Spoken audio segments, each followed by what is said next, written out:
Hashtag fans of Dash. Today we're going to be looking at a little interesting game that was played between Makoto Nakahara, who's playing black, and Daisuke Suzuki as white. We've been seeing some games covered in the comics, Shogi Players in Moonlight, but this one was covered in another Shogi comics, and that is 81 Diver, Hachiwan Daiwa. 81 Diver mostly features Daisuke Suzuki's games, yet the top flight ranging rook player, because the supervisor of this comics is him. And this game was played on 20th of March 2006 in the 77th Kisei tournament. And we see a very interesting gold drop made by Suzuki, so let's check it out. Black played pawn to 7f, white 3d, 2f, and 5d. Okay, so obviously white is going for Gokigen Central Rook. And as we learned in the Joseki videos, after this position, black is likely to go pawn to 2e, so rook to 5b, and for example, go to 5h from the right and pawn to 5e, like that. But in this game, Nakahara didn't do that, didn't push his pawn, and he played 0 to 4h, so he didn't want to go into that line. He doesn't want to go for the second file for now. So white is allowed to make a vanguard pawn on the 5th file, but what black is trying to do is pawn to 4f, and he wants to protect that square with the silver. So rook to 5b, but yeah, the silver can go ahead to 4g, so 5f square is fine. So super rapid game is not an option here, so white starts castling to 6b, black to 6h2, 7b, 7h, and 8b. Okay, so black has two options. He can go for rapid attack, or he can try slow game, probably going for an Aguma or something. But here, what black did was silver to 6h. So this one means he basically going for a rapid attack, probably with advancing the silver along these squares, like that. Silver 7b, half middle castle, gold 5h from the right, pawn 9d and 9f. Okay, now at this position, what is likely for white to do is, usually it's time for him to advance his silver, for example, silver to 4b and then 5c, 5d, 6e, like that, and attack these squares. So silver to 4b is expected here, but what Suzuki did here is very interesting. He moved the gold to 4b. So if we see this move, maybe he's trying to advance his gold to attack black's camp, and it's not so common. It's very interesting. Okay, black plays silver to 7g, and yeah, gold to 5c, as I've said. Okay, silver to 6f, attacking the pawn on 5e, so gold to 4d, protecting the pawn. Well, but this gold seems to be a little bit in an awkward position. It's very difficult to attack with the gold. Okay, then black goes ahead, pawn to 2e, so bishop 3c, and here we go, silver to 3f. He's going for a rapid attack in the next move. Okay, pawn 6d and silver to 4e. Okay, white has to take it. Black recaptures, and now what we've seen is a gold and silver trade, and the value of the piece is a bit higher for a gold, so it's kind of black has got a little advantage here.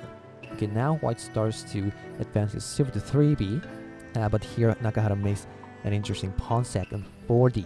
Yeah, this is very good, because if he takes with the pawn, yeah, he loses this pawn on 5e, so he can't do that. And if he takes with the bishop, black can go for the second file. And if he leaves it that way, black can anyway take this pawn in next move. So what white did was he dropped his silver immediately to 5d, protecting the pawn, and yeah, also protecting this square too. Okay, but anyway, black goes for the second file, pawn to 2d, pawn takes, and then after that, gold drop to 3a, attacking the silver. Interesting. What he's trying to do is he's going to take this silver in the next move and drop it to here, forking the rook and the pawn, which attacks the bishop. So it's a powerful attack. Now how white react to that was bishop to 4d, giving up the second file pawn. So black anyway takes the silver and rook recaptures. Okay, so the gold went back to white's piece then anyway, and then black can take the pawn on 2d. Alright, seems black is doing pretty good here. White has to drop a pawn 2b, blocking it. But black can simply go ahead, pawn drop to 2c. And at this position, white seems to be in a bit of a trouble. What black's trying to do is he wants to take this pawn, and yeah, he can't take it with the bishop, so maybe rook takes it, but simply a rook trade, and rook drop to 2c is a very powerful attack. And even if white takes it, black can promote. And, well, if he tries rook trade, it's gonna be the same thing. So it's pretty difficult for white to prevent that attack.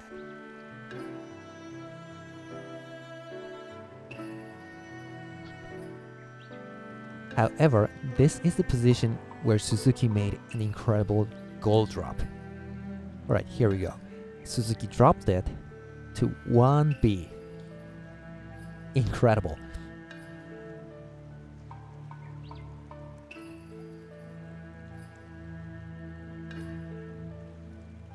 It's not very understandable to drop a gold to such a square like 1b. It's kind of a remote region. Well, there's a possibility that this gold will never be active anymore, so that's a decisive drop. Well, but actually, it's not a very bad move, because if black goes ahead pawn promotion, he can now take it with the rook, forcing a rook trade. And if black goes ahead, look at this, the gold is protecting the knight and also protecting this square, so black can't drop his rook. On the other hand, white has many good squares to drop his rook to, attacking black's knight. Yeah, so it's a good position for white. Even if black sacks a pawn and then attack the knight, white can ignore it and just drop the rook. Well, I guess it's good for white anyway. Yeah, because of the king's structure. So the fact is black can't take the pawn here. But another problem for black now is he's gonna lose his pawn in the next move. You know, white can take this pawn for free. Oh, I mean, maybe he should take it with the gold. But anyway, the problem is black's gonna lose all his pawn in his hand. He won't have any pawn in his hand, and that is a big problem for black. Right now, let's see what black did here. He played gold 4g. Yeah, he gave up that pawn and tried to advance another gold here, undermining his own castle. Okay, then white took the 2c pawn with the gold here, trying to utilize the gold. So the rook has to go back to 2h, and the rook to 5b, and black goes for the 5th file. Very exciting. Maybe black is already realizing he's not in a good position, so this might be a desperate attack. Okay, if pawn takes and gold takes it, and pawn to 6c, silver has to go back, and pawn to 5e, go 4f, and a very interesting bishop move, the 5c. So now black moves the silver to 6h, opening the bishop's diagonal, that's attacking this pawn. However, white keeps on moving the bishop now to 6d, protecting the 5e square. Very good move sequence. And it's also protected by this rook too, so it's a very solid vanguard pawn. Okay, but rook to 5h, he goes for that file too. Alright, and then Suzuki activates his gold again to 3c, using the idle piece. Okay, but here an interesting pawn drop on 5c. Well, it's very interesting, because if he takes with the bishop, black can go ahead on 5e like that. And if he takes with the rook, you see it? Yeah, the bishop is dead with this silver drop. So actually he can't take this, and he moved the rook over to 6b. Well, the rook lost its connection to the pawn, so black has an option to take this gold, taking this pawn on 5e, but it's not so good. It's gonna be a whole piece trade, and maybe black doesn't want that here. So black didn't do that, and he moved the rook over to 2h again. So bishop goes back to 5c, taking a pawn, giving up the 5th file. So black goes ahead, gold to 5e, silver takes, and bishop recaptures. But then another gold move to 4d.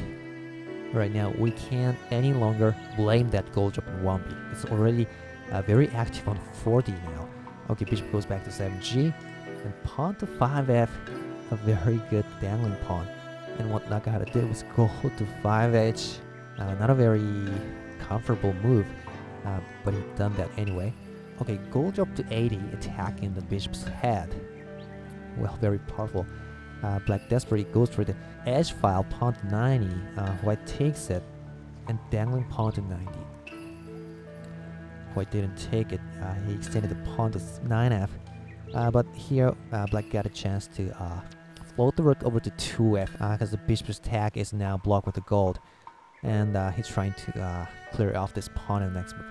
Okay, lands to 90, so rook takes 5f, and pawn drop to 5d. Okay, now Black drops a silver to 8f, because you see now this pawn is protected by the rook, so there's no problem with that. He can attack the gold now. So White can just take it. Black recaptures the pawn, but here that gold even goes ahead to 5e now, and the rook has to go away, and you know, 2f square is covered, so rook to 1f. Alright, now you notice something.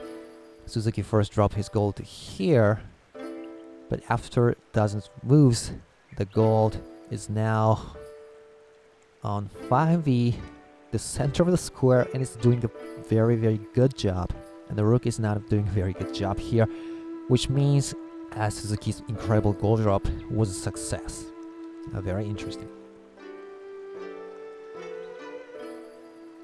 Alright, now pawn to 70. Pawn to 9c, a very good dangling pawn.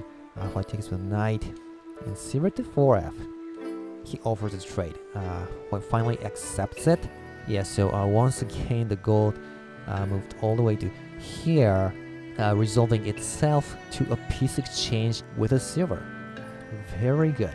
Okay, rook recaptures, and he drops the silver again to 4d, blocking it. Okay, lands to 9f, taking the pawn and dropping it to 9d. Yeah, pretty powerful. But White calmly drops the pawn to 9b. Black takes the knight. White recaptures, and pawn to 8e, going for the king's head. But Lance promotes here. Okay, pawn sack on 90. White takes the bishop, and then here's Black's final desperate move. Bishop to 8f, offering a bishop trade. Yeah, White accepts it. Rook recaptures, but silver drop on 70. Rook 9f, but Lance to 90. Rook has to go away to 2f, and promoted Lance takes the knight. Black recaptures, and a bishop drop to 6i, attacking the gold and attacking this very important square. So obviously White is winning here. Gold to 5i, bishop promotes, and it's a threat mate, starting from Lance promotion to here. So gold drop to 8h, but Lance promotion to 9g. Very good. Black has to take the horse, but promote Lance recaptures, another threat mate of gold on the head, and gold drop on 7h. Okay, now here White makes his final great move, and that was pawn. Oh, silver to 8f might be also good, but this might be much better. He played pawn to 6f, blocking the rook's protection along this rank, and also awakening his rook on 6b. Very good. Well, you know, the promoted lance here is floating, so Black can take it for free. He did that, but pawn promotion to 6g is more powerful.